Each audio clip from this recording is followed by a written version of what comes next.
In this episode, I want to dive into the pressing issue affecting social media platforms. This is the Podcast in the Rough. Tune in every Friday for new adventurous episodes.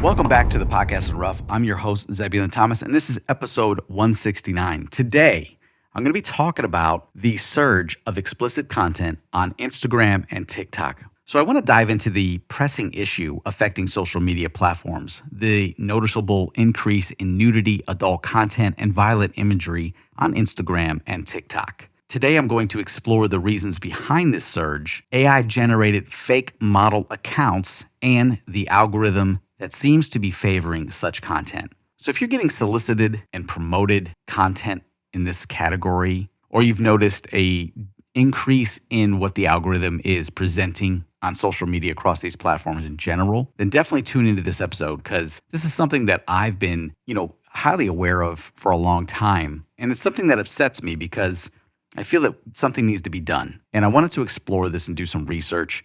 And so I have several links in the description of this podcast episode that you can go look at the references of what I'm pulling this information from. So be sure to check out the description below.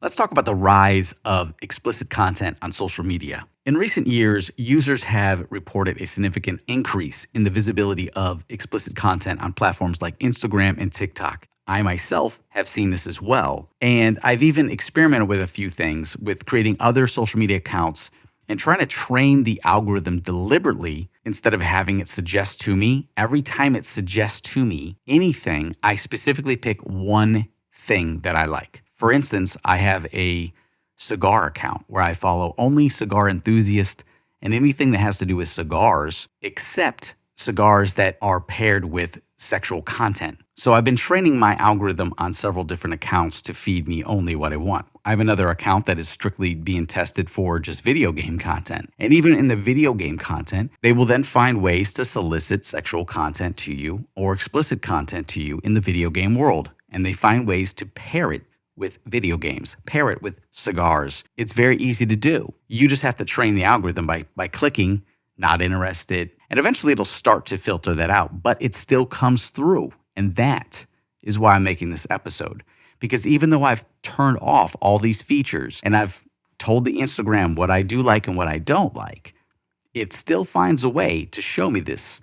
And my concern is for those who are trying to heal through trauma, mental health. My concern is that this content is finding its ways in the hands of children, showcasing inappropriate material to the wrong audience.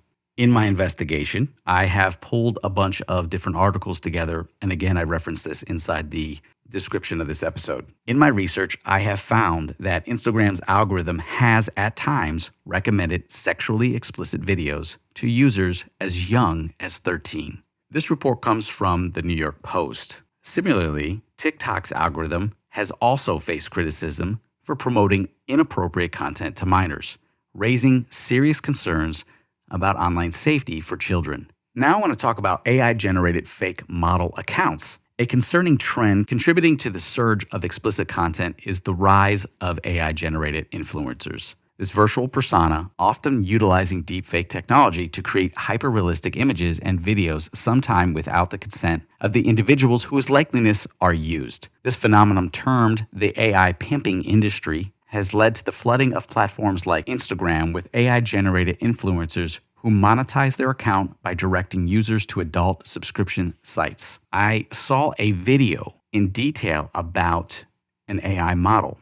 There's a whole company behind it. Now, at first glance, it's very interesting. My purpose of this episode is to talk about the fake model accounts and the fact that you're using these to solicit sexual sites, adult content sites. That algorithm is pushing this to viewers, once again, that is not the appropriate audience. Wired is the source.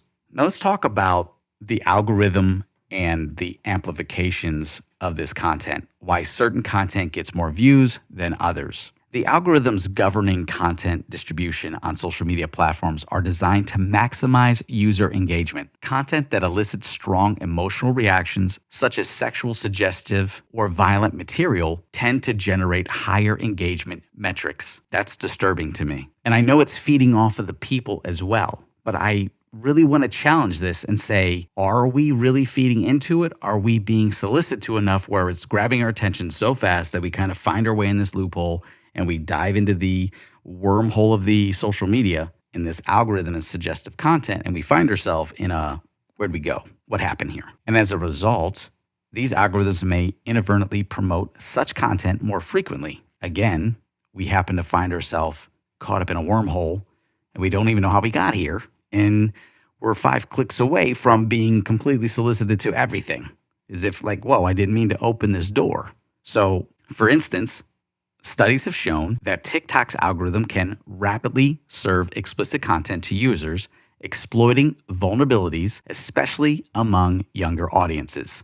The Guardian is the source.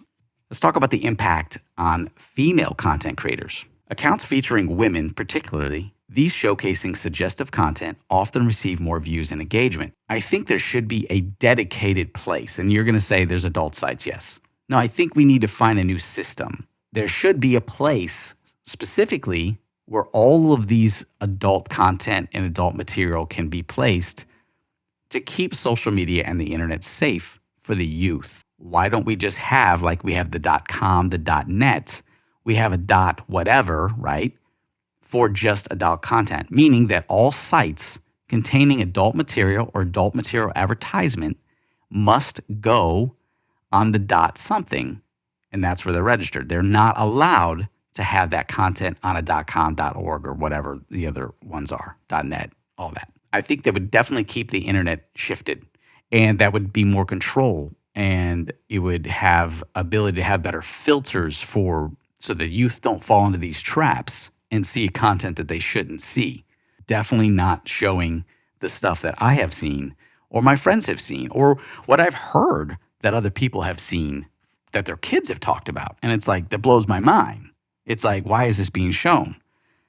In fact, I was scrolling through Facebook during the New Year's Eve party I was at, and I was showing everybody, and this is a family New Year's Eve party. Everyone here, there's kids, there's adults, and I'm just scrolling through Facebook to show some of the feeds that we're looking at, all the, Happy New Year. And there was an ad for an app, and it threw me off. Everyone's like, what is that? And everyone around me saw that it just showed up and had nothing to do with anything I was searching. And it was really inappropriate content of a female. And I flagged it. And we were all there. And I was talking, it brought the conversation. We're like, look at this. This is crazy. I'm like, yeah, I know. We can't even scroll anymore around people because if they see our screen, what's going to be shown? And I flag it. It came back saying, we don't see any problem with this. Clearly, if you saw the content that was being promoted on this ad, and it was an ad, it was a paid ad, and it wasn't shut down. It was clearly, you cannot miss this. It's not like it's hidden it was like full everything, completely inappropriate for all audiences around. And the algorithm or the bot or whatever it is that checks it said, we don't see anything wrong here. So that blows my mind. So talking about the female content creators and how the algorithm suggests content and how it often receives more views, I want to talk about this because this trend is partially due to the algorithm's reinforcement of content that gets immediate attention. However, this dynamic has also led to the exploitation of female likeliness through AI-generated content, impacting the livelihoods of real female influencers and raising ethical concerns about consent and authenticity. Wired is my source. Now I want to talk about the surge of violent and animal videos. Have you noticed there's been more animal videos? And a lot of those animal videos are violent. Have you noticed this in your feeds? Myself and several of my friends have. So to go beyond this explicit content, there has been an increase in the visibility of violent and animal-related videos. Content depicting violence or animal abuse often evokes strong emotional responses, leading to higher engagement. Unfortunately, this can result in such content being promoted and favored by the algorithm. Despite community guidelines that prohibit it, it can still be promoted. For example, Instagram has faced criticism for not adequately enforcing its policies against sharing graphic images intended to be glorified violence. Medium is my source. The surge of explicit and violent content on platforms like Instagram and TikTok is a multifaceted issue involving algorithmic biases and the rise of AI-generated personas and the exploitation of user engagement metrics. As users, it's very crucial for us to be aware of these issues and be responsible for the content we are putting out there, the content that we are engaging with, and make sure they're practicing filtering out this content from our daily lives. Social media companies must prioritize user safety and ethical standards to foster a healthier online environment. Since the boom of the internet in my day, it has gotten easier and easier to find yourself looking at content that you're not prepared for, it's not appropriate, or doesn't fit with you. And it is our place as users of the internet, or social media in this example, to decide how far we're going to go down that wormhole. However, it is unfair that we're being solicited on these little squares or in the scrolls, in the searches, with content that doesn't align with us. Clearly, it doesn't. If you spend a day with me or a day with anyone you know, and you just observe their tendencies, their actions, what they do, their interests, when they're happy, when they're down, when they're bored, when they're trying to learn, if you just spend a day, you'll know what to go fetch for them. But if you're the algorithm, you're gonna be like, hey, I think I could tempt this person with some new information that they haven't seen before. I was thinking about that the other day. I'm like, you know what? There's a lot of things that I wouldn't do. I wouldn't think about buying or think about creating content for if I didn't have influence of the internet. And instead, I would have my own ideas that'd be more aligned with who I am as a creative. And such internal conversation has led me to the pullback of social media. How I'm putting on my blinders and I'm going inward and I'm finding myself creating more exciting content that is healthier for everyone, that is more expressive for me, and it fills me up to create the content I'm creating because it's directly coming from things that I'm passionate about or that I'm learning about without being influenced by a lot of different narratives, companies, brands, and things or people to do. So it's been helping me. And I want to dive into this next segment about what I'm doing with social media and the difference between social media and the internet. So let's talk about the power of limiting social media for a better life. If you stuck with me this long, congratulations. Thank you so much for supporting the podcast in Rough. When I decided to cut down on my social media time, I noticed immediately these benefits, and I want to talk about them. Number one, I increased productivity like tenfold.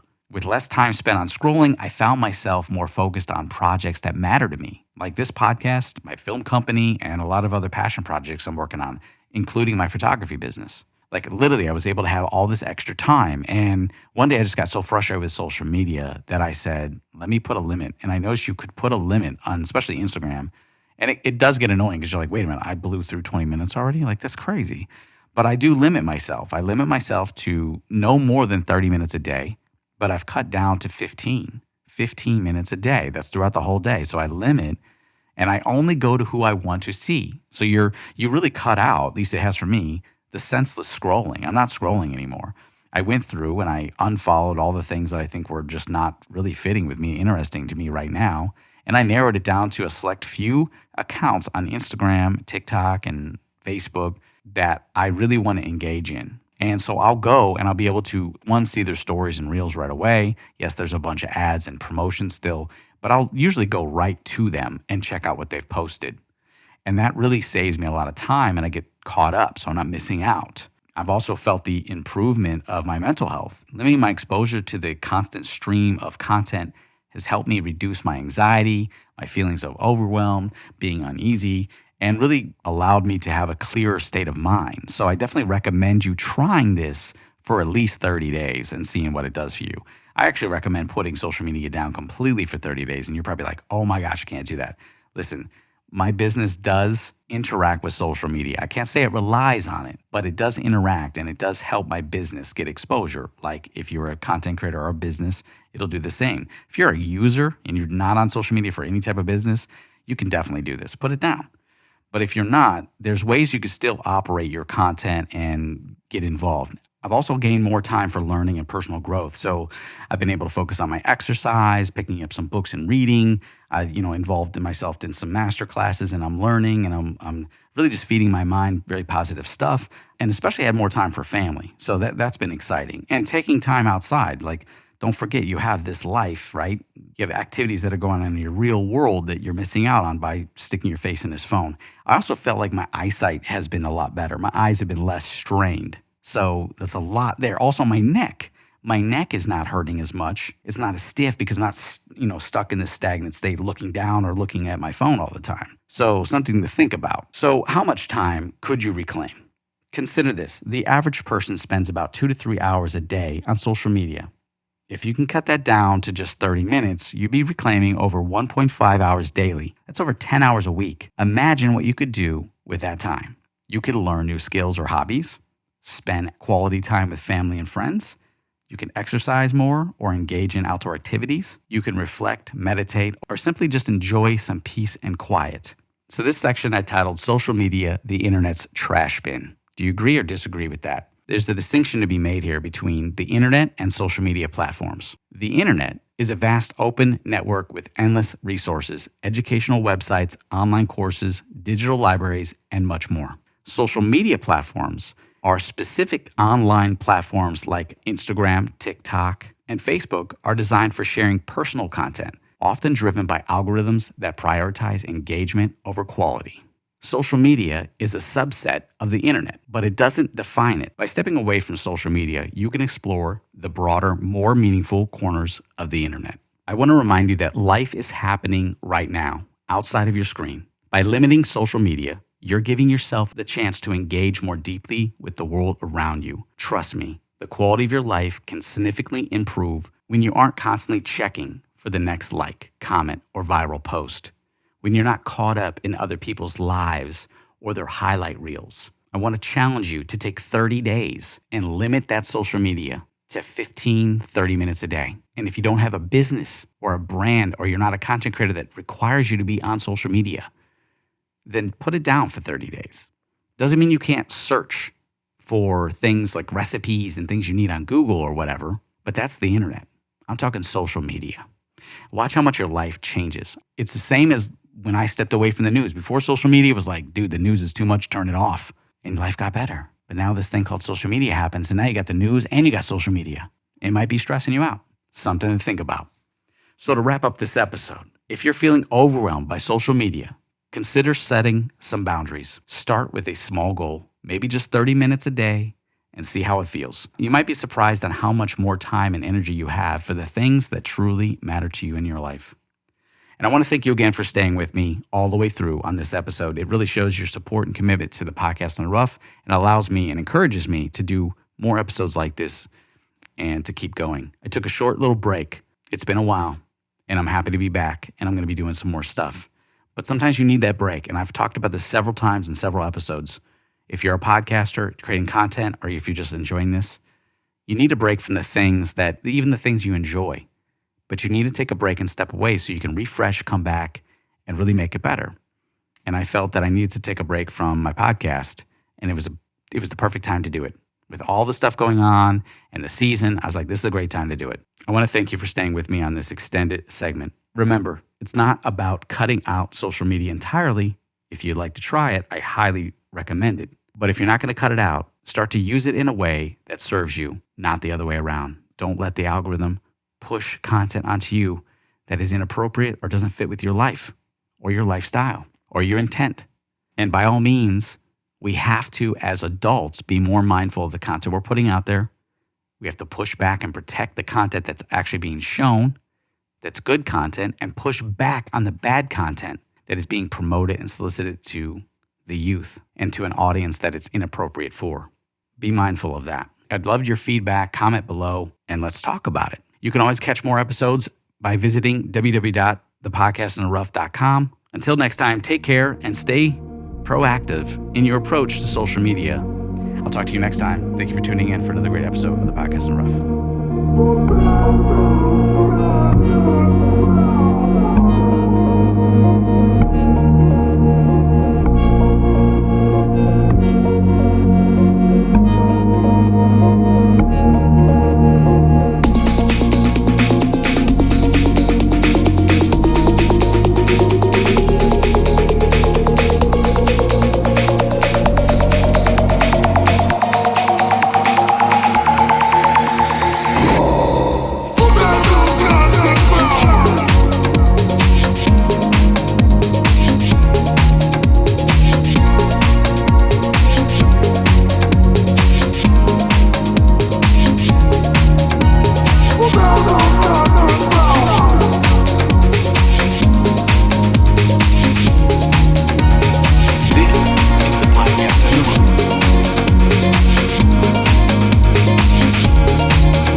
is the podcast in the rough.